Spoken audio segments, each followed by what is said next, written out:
Une de mes sections préférées, les paraboles. Parce que Matthieu fait bien les choses, il vous a mis toutes les paraboles en un seul chapitre, chapitre 13.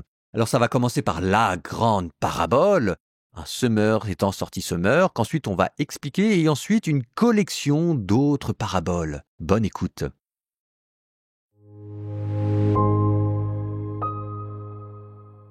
Ce jour-là, Jésus était sorti de la maison et il était assis au bord de la mer. Auprès de lui se rassemblèrent des foules si grandes qu'il monta dans une barque où il s'assit. Toute la foule se tenait sur le rivage et il leur dit beaucoup de choses en paraboles. Voici que le semeur est sorti pour semer. Comme il semait, des grains sont tombés au bord du chemin et les oiseaux sont venus tout manger. D'autres sont tombés sur le sol pierreux où il n'avait pas beaucoup de terre. Ils ont levé aussitôt parce que la terre était peu profonde. Le soleil s'étant levé, ils ont brûlé.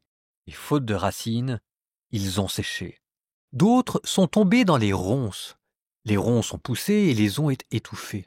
D'autres sont tombés dans la bonne terre. Et ils ont donné du fruit à raison de 100 ou 60 ou 30 pour un, celui qui a des oreilles, qu'il entende. Les disciples s'approchèrent de Jésus et lui dirent « Pourquoi leur parles-tu en parabole ?» Il leur répondit « À vous il est donné de connaître les mystères du royaume des cieux, mais ce n'est pas donné à cela.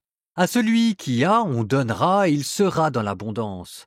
À celui qui n'a pas, on enlèvera même ce qu'il a.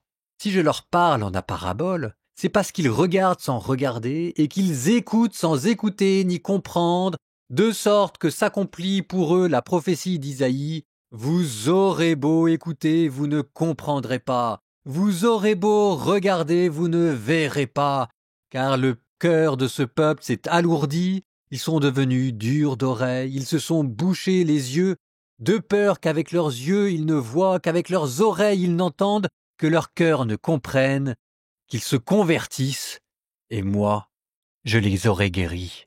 Mais vous, heureux vos yeux puisqu'ils voient, et vos oreilles puisqu'elles entendent. Amen, je vous le dis. Beaucoup de prophètes et de justes ont désiré voir ce que vous voyez et ne l'ont pas vu, entendre ce que vous entendez et ne l'ont pas entendu. Vous donc, écoutez ce que veut dire la parabole du semeur. Quand quelqu'un entend la parole du royaume sans la comprendre, le mauvais survient et s'empare de ce qui est semé dans son cœur. Celui-là, c'est le terrain ensemencé au bord du chemin. Celui qui a reçu la semence sur un sol pierreux, c'est celui qui entend la parole et la reçoit aussitôt avec joie, mais il n'a pas de racine en lui, il est l'homme d'un moment, et quand vient la détresse ou la persécution à cause de la parole, il trébuche aussitôt.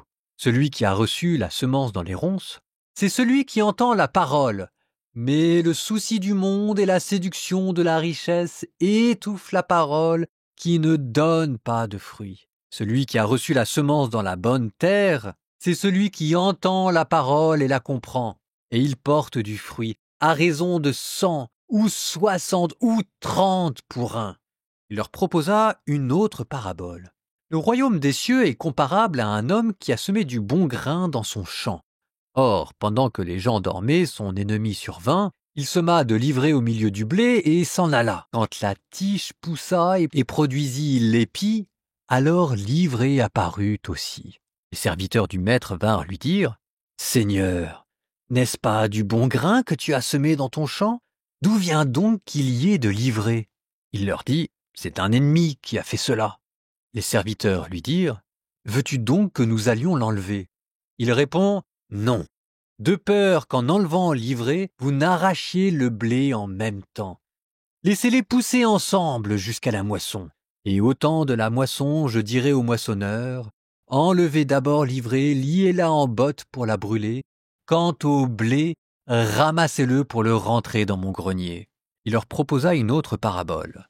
Le royaume des cieux est comparable à une graine de moutarde qu'un homme a prise et qu'il a semée dans son champ. C'est la plus petite de toutes les semences, mais quand elle a poussé, elle dépasse les autres plantes potagères et devient un arbre, si bien que les oiseaux du ciel viennent et font leur nid dans ses branches.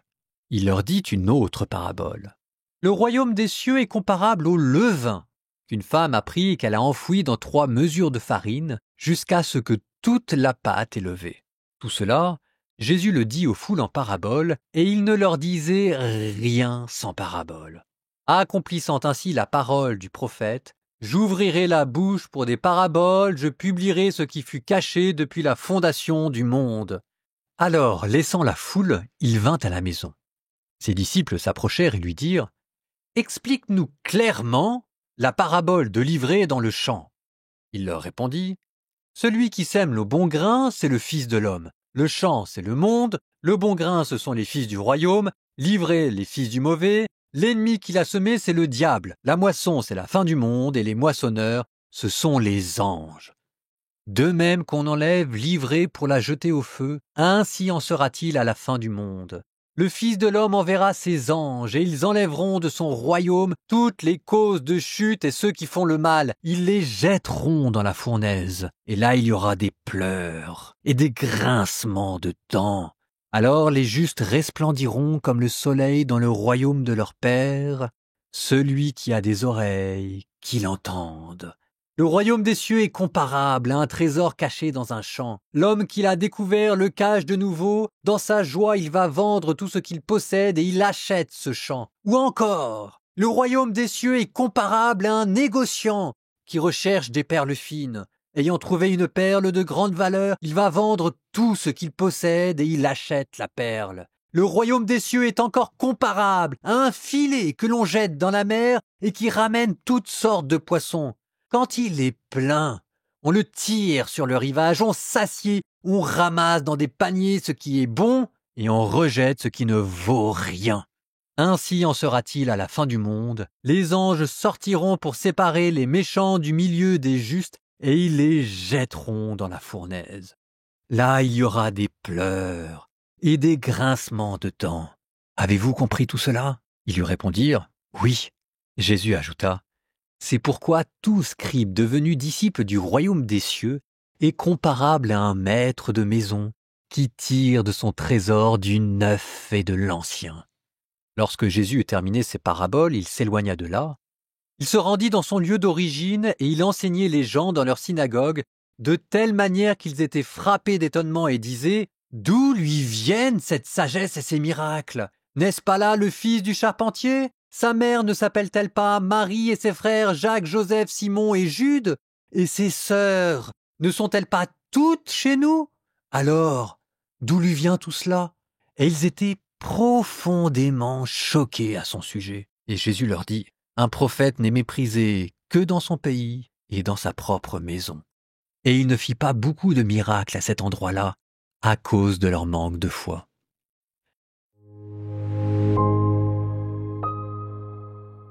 C'est un de mes passages préférés. J'adore cette parabole du semeur.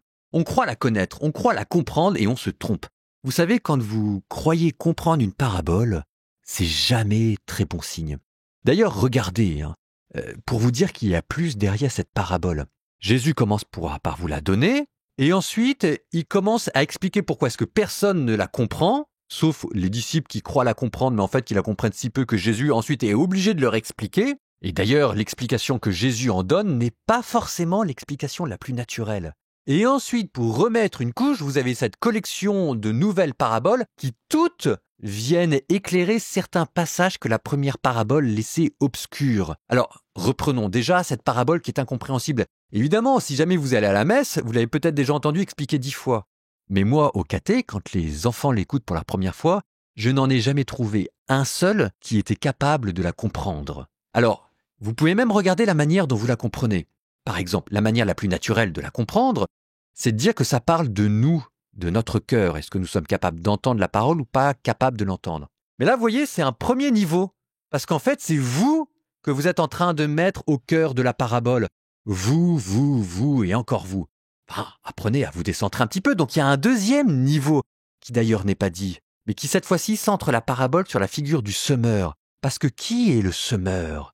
Le semeur est Jésus. Le Jésus qui donne la parole sans calculer, sans compter à la dépense et que vous êtes appelés à imiter. Et donc déjà un deuxième niveau de lecture de cette parabole, c'est si vous êtes missionnaire, évangélisateur ou simple témoin du Christ, cette parabole est un appel à ne pas vous laisser vous décourager. Peut-être que plein de témoignages que vous donnez de Jésus ne servent à rien, mais ça finira toujours un moment par tomber dans de la bonne terre.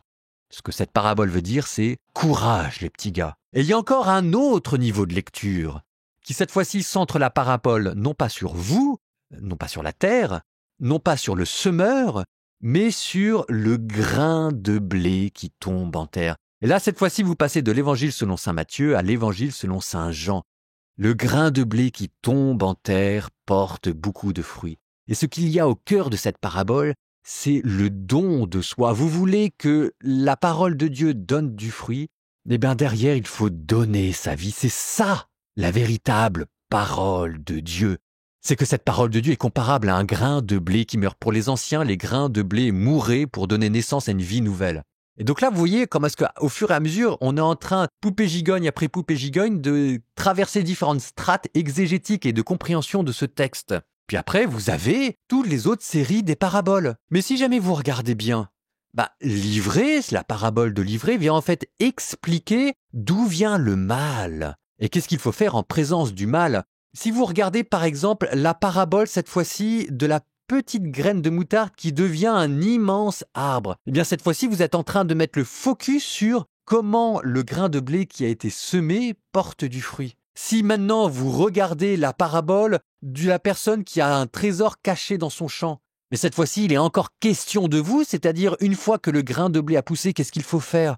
Bien, il faut cultiver le champ, il faut l'acheter, il faut tout quitter pour se le faire, pour se l'approprier, etc., etc.